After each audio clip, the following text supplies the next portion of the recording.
Door to door sehati 5 menit. Pintu menuju kebersamaan. Salam Nusantara. Saya Kati Moya, masih bersama Mas Heri Blankom, pemilik dari Joglo Nusantara, Depok, Jawa Barat. Mas Heri, kita bicara soal kondisi saat ini, ya. Ekonomi menjadi panglima yang paling utama dalam kehidupan saat ini, sehingga membuat lingkungan-lingkungan kita jadinya malah tidak terpikirkan. Padahal kita seharusnya sebagai khalifah di bumi ini, di muka bumi ini, harusnya menjaga lingkungan-lingkungan itu. Terus bagaimana, Pak? Ya, ekonomi adalah hal yang penting, ya, tapi bukan satu-satunya dalam kehidupan ini. Kan begitu? Jadi konsep keseimbangan inilah gitu. Jadi fungsi tadi disebutkan manusia sebagai khalifah di muka bumi harus mempunyai kemampuan untuk memanage, mengelola bumi, mengelola tanah, ruang hidup kita sebagai habitat. Kan gitu. Nah, ketika alam kemudian dieksploitasi tanpa mengindahkan keseimbangan sebagai habitat ruang hidup, ke depan kita akan membayar mahal atas kerusakan itu. Jadi percuma capaian-capaian ekonomi bisa menjadi nol ketika ecological cost tidak dipikirkan, harus dibayar mahal kemudian, kan gitu.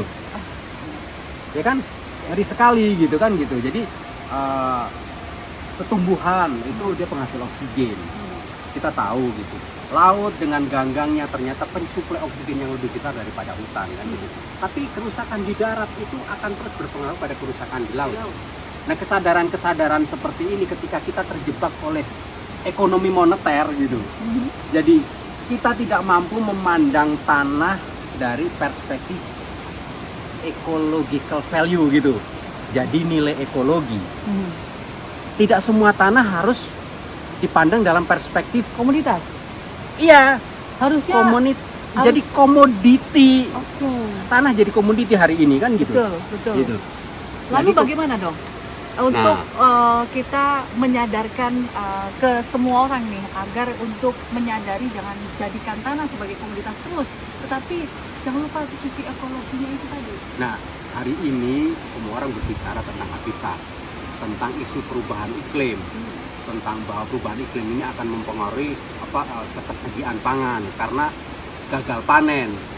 Tumbuh-tumbuhan akan membutuhkan waktu untuk berproses beradaptasi terhadap perubahan iklim itu dulu. Dia sendiri akan melakukan penyesuaian. Nah, dalam kurun itu bisa jadi kita akan terjadi bencana kelaparan, ya kan? Kemudian hujan yang turunnya mendadak tiba-tiba gitu kan, karena jumlah hujan sama tapi turunnya mendadak gitu. Ini karena faktor perubahan iklim. Nah, ini kan hari ini bencana, banjir, longsor, segala macam. Capaian-capaian ekonomi juga kemudian menjadi tidak terlihat akhirnya. Menjadi nol. Untuk membayar itu semua. Gitu. Kalau begitu apa solusinya?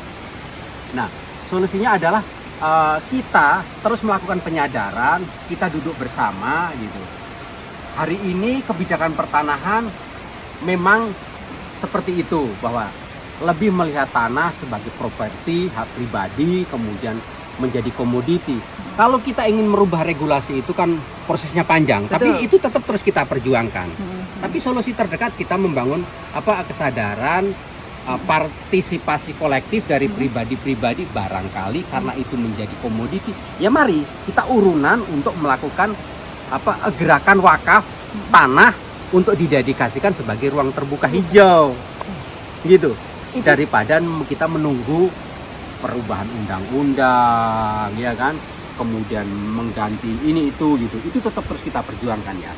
Berarti langkah yang paling awal yang bisa dilakukan adalah ya, mari kita siapkan tanah yang memang kalau memang sudah miliki, diwakafkan untuk ruang terbuka dan bermanfaat untuk alam dan masyarakat sekitarnya gitu. Sebagai warisan masa depan. Karena ekologis adalah warisan masa depan. Nah, poinnya adalah ekologis adalah warisan masa depan. Jaga lahan kita, jaga ekosistem kita, jaga semuanya lingkungan kita agar ke depan akan lebih baik. Gitu ya, Mas Heri ya. Oke. Door to door sehati 5 menit. Pintu menuju kebersamaan. Salam Nusantara.